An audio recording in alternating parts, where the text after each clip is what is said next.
Today is the third day of the 5th month, the agricultural festival of Yahweh, the festival of new wine.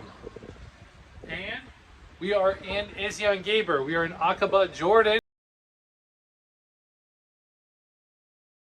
Got the family there, and we have a third of a hin of wine. New wine, that is. Each tribe, according to the Temple Scroll, the Dead Sea Scrolls, would have to present a third of a hin. So this is using the hin of 3.6 liters, so that's about 1.22 liters right there. Why don't you pick it up, Joe? There we go. And we have some unleavened bread to go with it. So on this third day of the 5th month, we look forward to the millennial reign.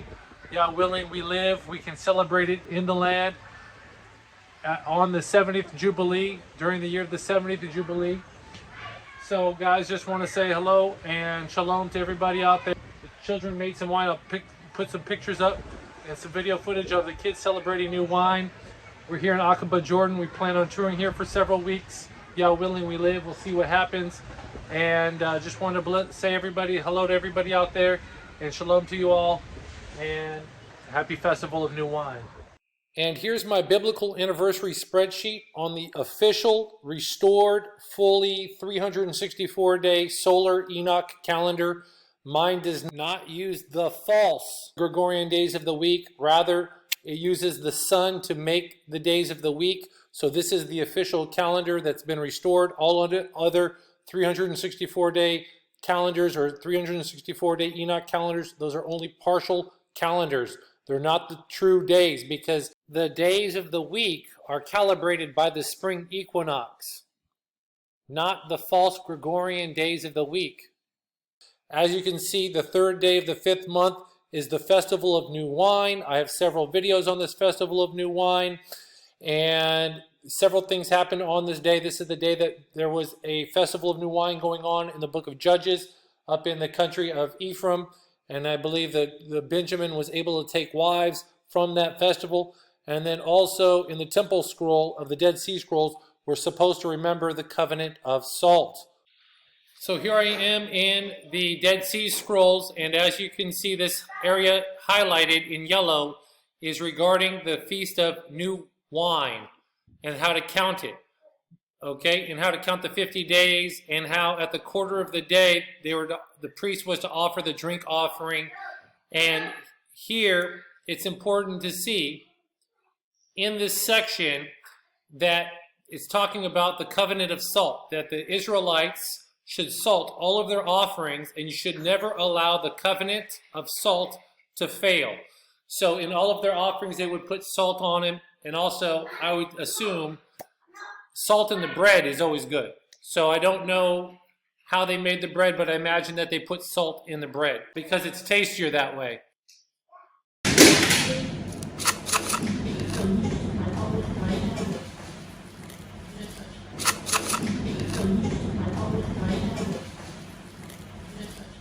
This day is part of the Pentecost cycle of festivals. As I've said, the wheat, the wine, and the oil.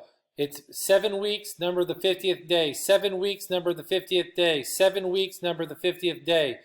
And so the second of this Pentecost cycle of festivals is the festival of new wine. So it is actually a Pentecost. It's a 50-day celebration of this 50th day. And what's interesting is new wine was also cited when the scoffers and the mockers mocked in Acts chapter 2 after the Ruach HaKodesh was given on the morning of Pentecost. So I will later in this video also speculate on the possibility that that festival of Pentecost was really the Feast of New Wine, and I'm going to be using the Temple Scroll to present an argument, not to make the case that it is, but just to present the possibility, I should say, that Peter knew that it was too early in the day for them to drink the new wine. They had to drink the new wine because when they said that he was drunk off of new wine, he didn't say it was the 3rd month and that the grapes were not even ripe yet. He said that it was too early in the morning, which means that according to the Temple Scroll, the priest had yet to bless the wine and ask for the blessing on the wine and give thanks for it.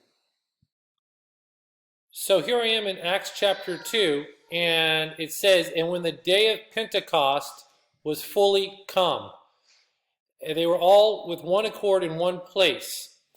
And so what's interesting is that the day fully comes at sunrise, because it's a sunrise start to Yahweh's 364-day solar calendar. So when the day of Pentecost fully came, at sunrise on that day, they were gathered together, whether it was for breakfast, a breakfast meeting, or what it was, they were together.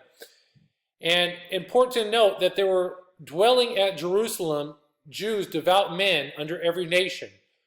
They were dwelling there. These were not people that were there for the Hajj festival to come and to come and visit for the required time of males appearing 3 times a year. It doesn't say that. You think that because you see all these people from all these different areas, but really it says that they were dwelling, and that Greek word is dwelling, is for dwelling, living there at Jerusalem. So that's important to note. So it doesn't appear that this is actually Shavuot, the wheat harvest, but this might be the Pentecost of the new wine. And that word there, Pentecost, in the Greek, it's for Pentecost. And also, I looked up this word for Pentecost in Aramaic. So here's the Aramaic Peshitta. And when the days were fulfilled, the days of Pentecost, 50. And here's the word right here. And I can't click it, but I typed it into the virtual keyboard. And as you can see, I typed that word in right here, and it translated it, and it's de Pentecosta. So the Aramaic was translated or transliterated from the Greek, it appears, possibly. I subscribe to a Aramaic for the Gospels, possibly, because some words were still in the Aramaic, and some things are correctly interpreted in the Aramaic, not the Greek. But for the book of Acts here, it looks possibly like, for whatever reason, they kept the word Pentecost, not to maybe confuse it with Shavuot, which is also the wheat harvest. So Shavuot is the wheat harvest, but this new wine festival is a Pentecad cycle, a Pentecost of 50. So that's something to consider. So going back to Acts 2, these people weren't there, they weren't pilgrims here for the holiday, but these were people that were dwelling there. And then after they heard everybody speak of the wonderful works, and they were amazed and were in doubt, saying to one another, what meaneth this? And then others mocking said, these men are full of new wine. But Peter, standing up with the 11, lifted up his voice and said unto them, ye men of Judea, and all ye that dwell at Jerusalem. So he's not talking to people that are on a pilgrimage feast. He's talking to people who are dwelling in Jerusalem. Okay? So, be this known unto you, and hearken unto my words. So these are people that are dwelling at Jerusalem.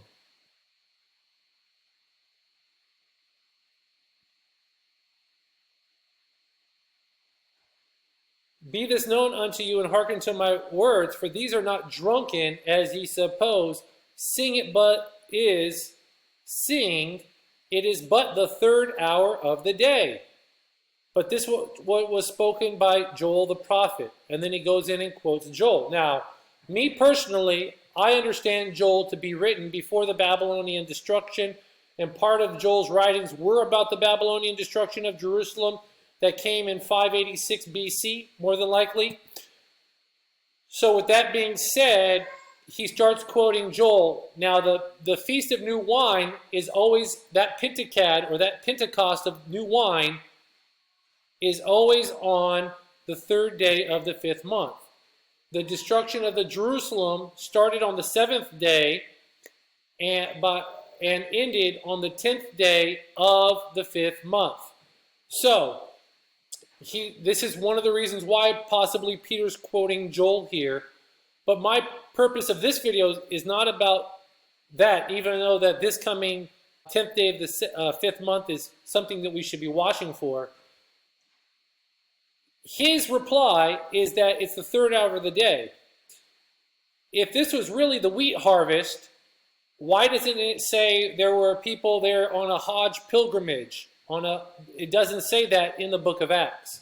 Also, if this was the 15th day of the third month, Peter could have corrected him and said, no, this isn't the fifth month where new wine happens. The grapes aren't even ready yet at the 15th day of the third month. They're not even sweet. They're not even ready to be picked. They're not even close to be mature to be picked and to turn into wine.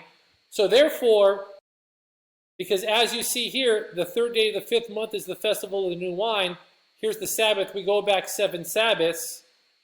And on the 15th day of the third month is Shavuot. So June 3rd, 2022.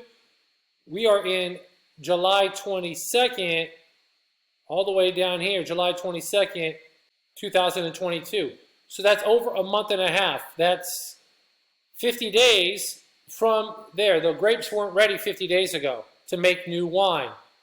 So Peter, right, is saying, no, we're not full of new wine maybe yet, because it's only the third hour of the day. And I say that going back to the Dead Sea Scrolls, because in here, again, I'm going to read to you now this part here. I want you to key in at the quarter of the day, as I mentioned earlier. You shall count 7 weeks from the day when you bring in the new grain offering to Yahweh, the bread of the first fruits. 7 full Sabbaths shall elapse until you have counted 50 days to the morrow of the 7th Sabbath. You shall bring new wine for a drink offering, 4 bins from all the tribes of Israel, 1/3 of a hin for each tribe. They shall offer on this day with the wine 12 rams to Yahweh, all the chiefs of the clans of Israel, rams and the corresponding grain offering according to the statute. 2 tenths of fine flour mixed with oil, 1/3 of a hin of oil for a ram, with this drink offering. 7 yearling ram lambs and a he-goat, a sibboleth. Their grain offering and drink offering shall be according to the statute concerning young bulls and the ram to Yahweh. At the quarter of the day they shall offer, and it's missing text, the rams and the drink offering. So at the quarter of the day, a quarter of the day could be around like the third hour of the day. So at the third hour of the day, this has to be offered during the third hour. And after the priest would offer this offering, they shall offer the 14-year-old rams, the burnt offering. They shall prepare them, and they shall burn the fat on the altar, the fat of the covering, and entrails, and the fat of them, appendage of the liver, and the kidneys, and all the which with the loins, and the tail, and the backbone. They shall burn all together on the altar, together with the corresponding grain offering, and the drink offering, and offering by fire of soothing odor to Yahweh. And they shall offer every grain offering joined to a drink offering, according to the statute. And they shall take a handful from every grain offering offered either with frankincense or dry, this being its memorial portion, and burn it on the altar. They shall eat the remainder in the inner courtyard. The priest shall eat it unleavened. It shall not be eaten with leaven. It shall be eaten on that day before sunset. They shall salt all their offerings. You shall never allow the covenant of salt to fail. So they shall offer to Yahweh an offering from the rams and the lambs, the right thigh, the breast, the cheeks, and the stomach, and the foreleg, as far as the shoulder bone. And they shall wave them as a wave offering. The priest's portions shall be the thigh of the offering, and the breast, and the forelegs, the cheeks, and the stomach, as an eternal rule from the children of Israel. And the shoulder remaining of the foreleg shall be for the Levites, an eternal rule for them and for their seed. The princes of the thousands from the rams and from the lambs, 1 ram and 1 ram lamb shall belong to the priests. To the Levites, 1 ram, 1 lamb, and to every tribe 1 ram, 1 lamb, for all the tribes. The 12 tribes of Israel, they shall eat them on that day in the outer courtyard before Yahweh. The priest shall drink there first. So the priests get to drink the wine first, okay? And the Levites second, and the princes of the standards first, men of renown. After them the whole people, and the great and small shall begin to drink the new wine, they shall not eat any unripe grapes from the vine, for on this day they shall expiate for the triage. The children of Israel shall rejoice before Yahweh, an eternal rule for their generations wherever they dwell. They shall rejoice. So guys, you could keep this, if you're Israelite or grafted into the Israelite faith, you can keep this celebration at your house. You're not supposed to eat any new grapes or new wine or new juice of that season. You're not supposed to have anything of the grapes of that season until this day, until on this day. They shall rejoice on this day, for they have begun to pour out an intoxicating drink offering to feed new wine, which means it has alcohol content in it, on the altar of Yahweh year by year. So, in saying this, when all of the offerings on the Feast of New Wine on this day, the priests don't start the offerings until at the quarter of the day. And look, there's a lot of work that has to be done. And then the priests, after offering the offerings, they get to drink first. Then the Levites, then the princes of the standards first, men of renown, and then after them, the rest of the people, from great to small, shall begin to drink the new wine. So when the people of Jerusalem mocked Peter and mocked all of the believers that received the Ruach HaKodesh, saying, "These men are full of new wine," really, Peter got up and rebuked them, saying, "This is the third hour of the day. Don't you know the temple scroll? The temple scroll," Peter must have knew the temple scroll, that the priests, first the Kohanim, then the Levites, and then the princes of the standards, and the men of the renown, and the whole of the people, from great to small, shall begin. There was an order on this day of drinking the new wine. So they weren't intoxicated with new wine. They didn't drink any new wine on this day. And so quite possibly, Peter knew the temple scroll, found among the Dead Sea Scrolls here, and he answered the mockers out of the temple scroll of the Dead Sea Scrolls, found among the Dead Sea Scrolls. And possibly, this Pentecost was talking about the Pentecost of the Feast of Yahweh of New Wine, the agricultural festival of new wine, and that's possibly the answer to what you have here. And that's possibly the answer here. So this would change how we understand the book of Acts, possibly. And I hope this understanding blesses you. The possibility of this understanding blesses you. But to me, the fact that there is no pilgrims here, but people that are dwelling at Jerusalem, not visitors, not people there on a pilgrimage festival, and that they mocked them regarding new wine. There's no reason for them to say it, because new wine's not in season in the third month, the 15th day of the third month, which is the wheat harvest festival, which is Shavuot, the wheat harvest festival. The fact that in Acts it's called Pentecost, not Shavuot, the Hebrew word Shavuot, they gave it another name translated for this Greek word here. And then lastly, Peter, he didn't say it's the third month. Rather, he said it's only the third hour of the day.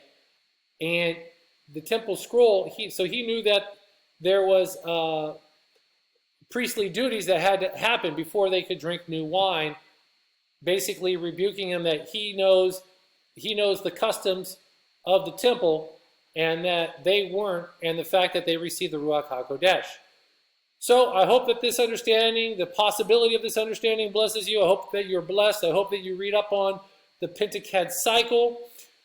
After this great tribulation on earth, and after Yahweh's judgment on earth, man is going to beat their swords into plowshares and pruning hooks, and it's going to go to an agricultural-based society.